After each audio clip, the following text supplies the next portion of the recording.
For many years, the Supreme Court has debated the limits that can be placed on the First Amendment. The court was faced with this issue in the case of New York Times versus the United States in 1971. The New York Times newspaper had gotten a copy of the documents known as the Pentagon Papers. These were a report from the Defense Department that revealed government deceit regarding the Vietnam War.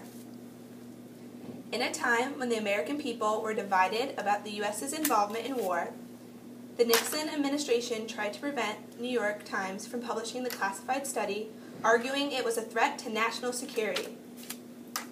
This opened the question, did the Nixon administration's efforts to prevent the publication of what they termed classified information violate the First Amendment?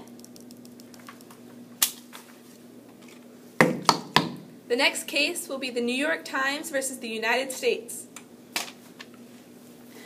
The First Amendment guarantees the freedom of the press, which protects the New York Times newspaper in publishing the Pentagon Papers. The executive power does not have the ability to restrain an informed population. This is why the press should have the right to notify the American public. Additionally, the government has yet to show that the publication of these papers would endanger national security.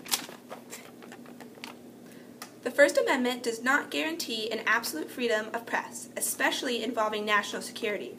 Allowing the publication of the documents would establish a dangerous precedent for future cases discussing national security. Well, the court has decided in favor of the New York Times newspaper, and that the prior restraint by the government was not justified. Although the court feels the New York Times has gone too far in publishing the Pentagon Papers, we have found nothing in law to prevent the newspaper from doing so.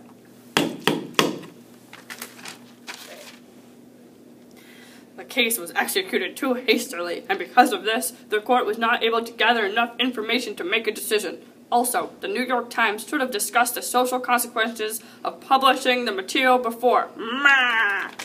Elfine.